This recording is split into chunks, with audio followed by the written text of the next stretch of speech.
Number 1. Logan Radd suffers first reported shark bite at Brevard Beach in 2019, tags, local, Brevard County. On the go, news, the 13-year-old satellite beach surfing enthusiast was out with family about 4:30 p.m. Tuesday, paddling in the ocean waves near the Old Buccaneer, at the end of Grant Avenue. Suddenly he felt something snag at his foot, News 6 partner Florida Today reported. I was coming in and he bit my foot and then he bit it again. It was probably a 2-foot shark, said Logan. Recalling how he made to shore in the knee-high surf, on the left heel of his left foot, 2 gaping wounds, his mother Jennifer Radd, who was watching when she saw her son jerk his feet from the water and into the air before seeing a back-tipped shark nearby, quickly took him to Holmes Regional Medical Center for treatment.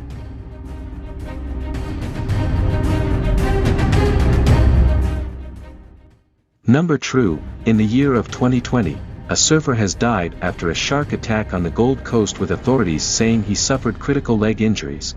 The Queensland Ambulance Service said the attack occurred at Greenmount Beach at Coolangatta about 5 p.m. on Tuesday.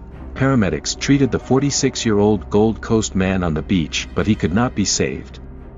Queensland police said the man had suffered severe injuries to his lower leg. A police spokesman said he was taken out of the surf near the Tweed Heads and Coolangatta Surf Lifesaving Club and treated by paramedics at the scene. Gold Coast Chief Lifeguard Warren Young told reporters that fellow surfers helped bring the man to shore, but the attack was so severe he was probably deceased in the water. 7 News reported the surfer's death was the first fatal shark attack at one of the state's netted beaches in decades.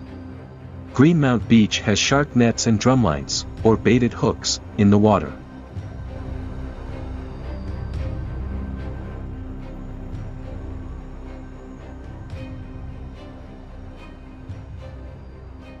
They are used to catch sharks passing through an area that could pose a threat to beachgoers, the Fisheries Department states on its website. The equipment lowers risk but does not provide an impenetrable barrier between sharks and humans. The Queensland Fisheries Minister, Mark Furner, said Tuesday's death was an absolute tragedy.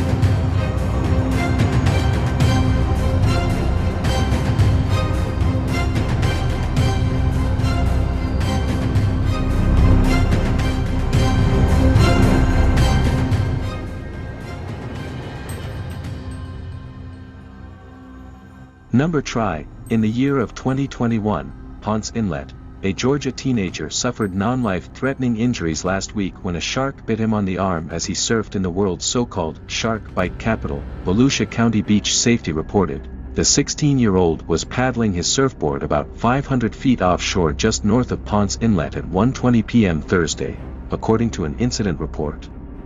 About 200 surfers were in the water that day, as the massive Hurricane Larry churned more than 1,000 miles away, bringing large swells to the Florida coast. The boy felt something grab his right arm underneath the water, but couldn't see the animal responsible, the report stated.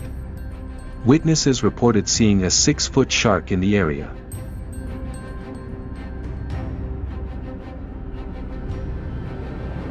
Number 4, in the year of 2022, a surfer off the coast of Humboldt County miraculously survived a pretty serious shark bite on Sunday, and his tale provides at least one best practice for getting out of the grip of an attacking shark.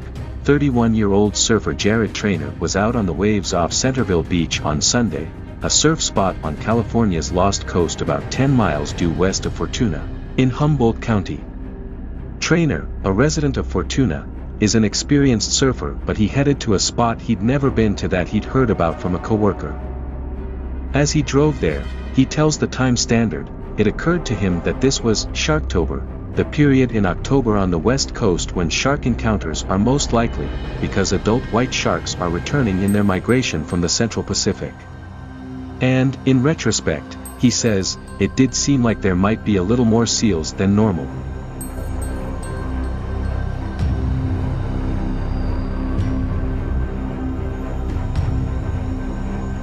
One research local shark patterns.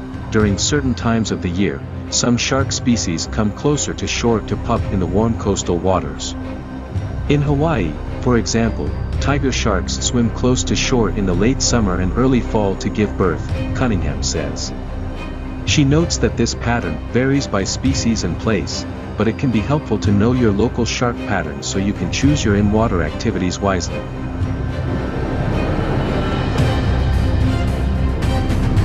2. Leave the white bikini at home. Believe it or not, when it comes to sharks, the color of your clothing and gear matters.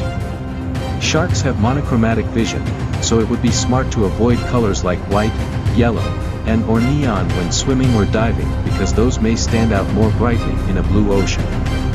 Sticking to darker colors, like black and blue, can minimize unwanted attention from sharks, Cunningham explains. 3. Don't worry if you have a cut. Sharks don't react to human blood. Yes, you read that right. The long-time belief that sharks, who have a great sense of smell, are drawn to human blood is false. Sharks do not react to human blood or scent, says Cunningham. Scientists have done studies in which they have found that sharks have minimal to no reaction